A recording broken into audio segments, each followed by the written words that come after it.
These unidentified flying objects inspired the development of Nazi flying discs. After World War II, the underground base at Nordhausen was rebuilt in the Mojave Desert, a place we now know as Area 51. A tremendous sighting took place, and I'm just completely baffled right now. So is Mr. Anthony Hilder. Example of one of the many objects seen regularly in Las Vegas. Very bright object, just basically hovering over Las Vegas. 5:30 p.m. Cylindrical object, a craft. We believe it could be some kind of an observation platform.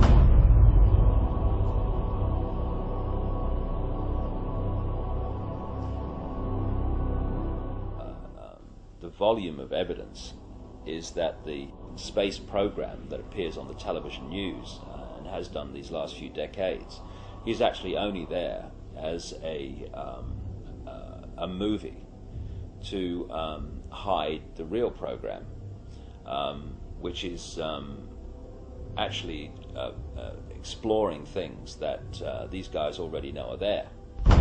There's this secret agenda in which advanced knowledge that people in general never hear is passed on to the chosen ones that are chosen to have this information and to move it through the generations.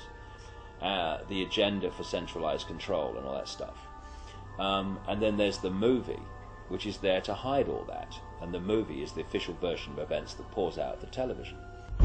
They're being sold a cover story to hide what's really going on, not just in terms of the space program, but in every area of our lives. I mean, what is the more classic and obvious cover story than weapons of mass destruction, we've got to go and get them? And clearly, you know, we see it was a cover story now. If you had a brain, you could see it was before. I've said in my latest book, Tales from the Time Loop, that we're looking at the Fourth Reich. And then I put under that brackets, or a continuation of the Third, which never ended. People have no idea, the general population, because no one tells them, of the fundamental connections between the Nazis. The people now think, oh yeah, the Nazis are gone, and the American administration. First of all, the Nazis were funded out of Britain and America. Why is it that they were taking their wages home in wheelbarrows during the Weimar Republic? Germany was in economic catastrophe. A few short years later, they have a war machine that's taking on the world. How did this come about? Anyone else? Well, let's ask the Bush family. Because, and this is not just me, other researchers have come up with this, and a guy called John Loftus, who is he runs the Holocaust Museum in Florida, that Prescott Bush, who is the grandfather of the present president, he was a major executive of the Harriman Empire in America. And they had a company called the Union Banking Corporation, the UBC, which interfaced with the banking and steel empire in Europe of a guy called Fritz Thyssen, who was named at places like the Nuremberg trial and elsewhere as a major funder of Adolf Hitler and the Nazis.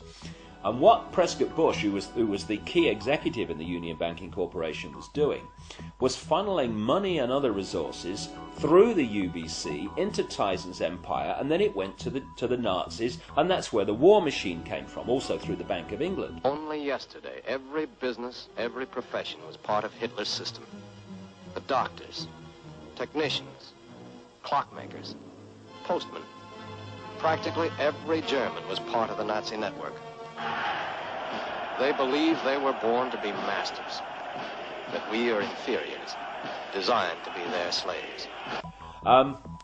A number of companies in which Prescott Bush was involved in were closed down during the Second World War under the Trading with the Enemies Act.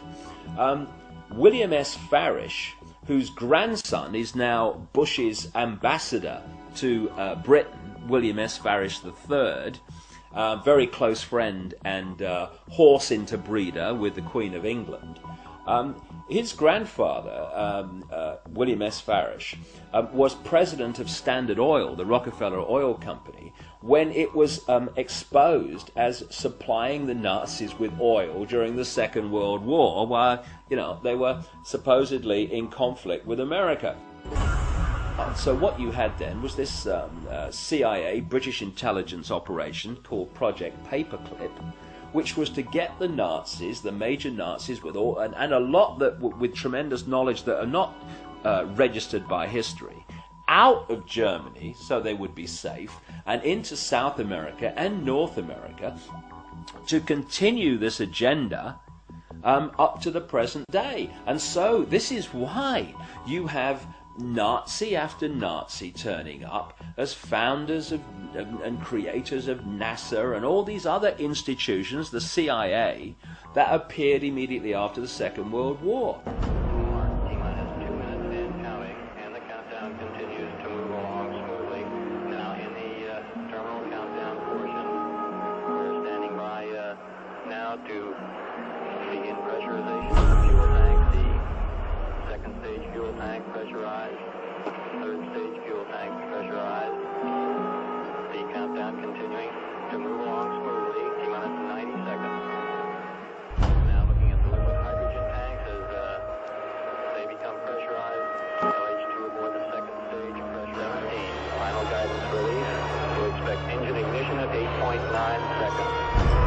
10, 9, 8, 7, ignition. Started, all engines are started. We have ignition, 2, 1, 0. We have a liftoff.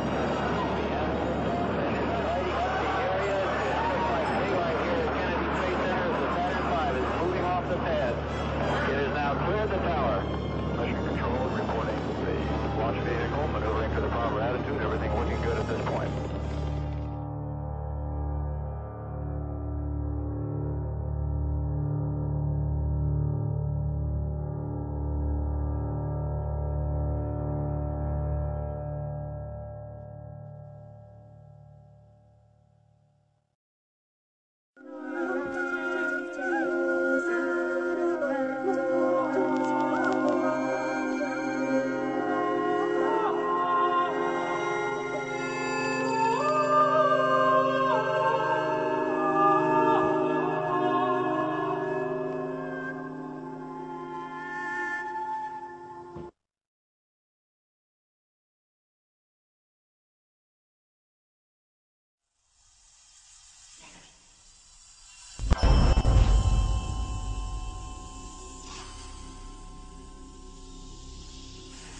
In 2003, the skeptical magazine Fortean Times claimed that no such craft or Nazi secret space program had ever existed.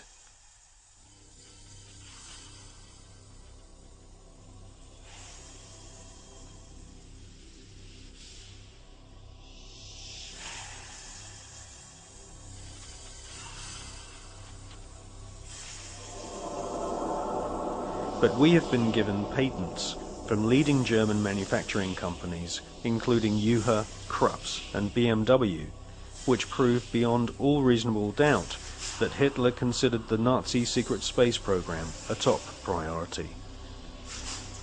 And more than 15 billion Deutschmarks were spent developing craft of all shapes and sizes.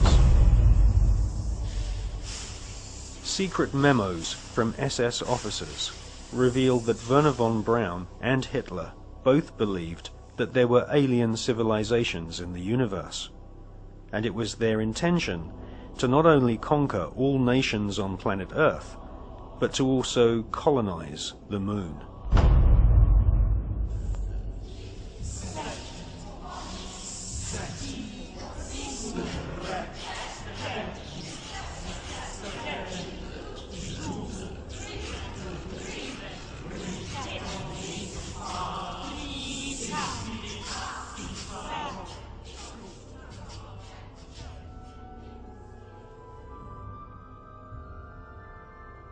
Gentlemen, the conquest of outer space is the greatest technological challenge of the age in which we live.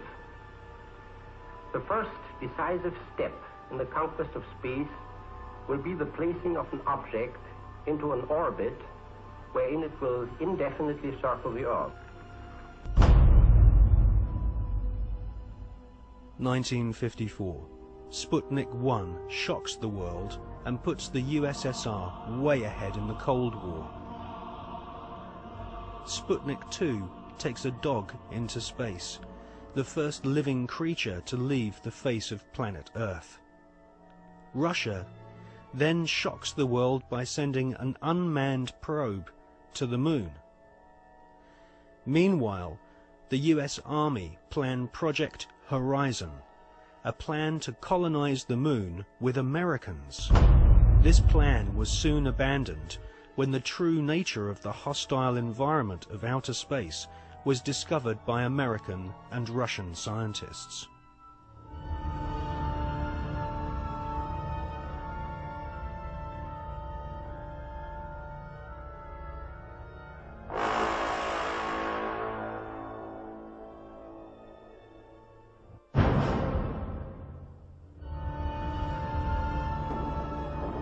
(1958). Spectacular rocket failures destroy American morale.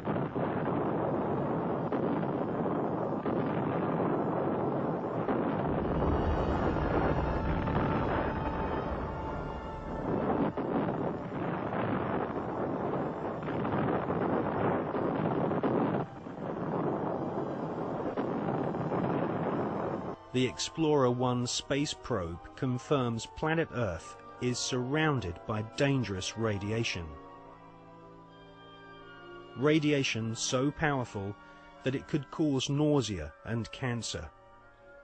The Van Allen radiation belts and solar particles from the Sun are extremely hazardous to humans. Space is also full of micrometeorites which can rip through spacesuits and metal in the blink of an eye. Meanwhile, Russia celebrate getting the first man into space, Mr. Yuri Gagarin.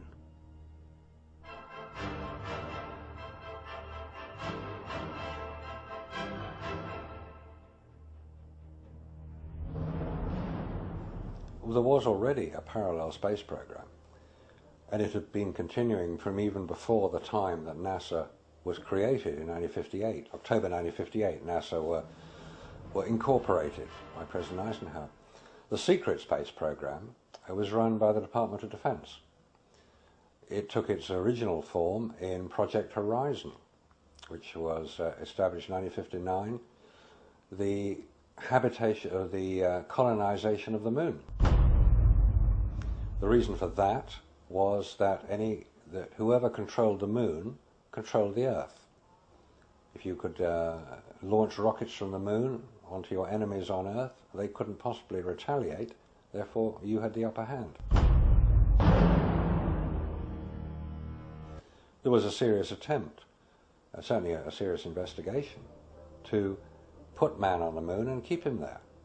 So the secret parallel space program continues to this day. There is a military space shuttle, and even the ones that we see from Columbia onwards are designed according to the specification of the Department of Defense. If you look at them, they will carry spy satellites into orbit. And if you want to know what a spy satellite looks like, the Hubble telescope is one. That is the design of what's called the KH-12, the keyhole satellites, which are used today over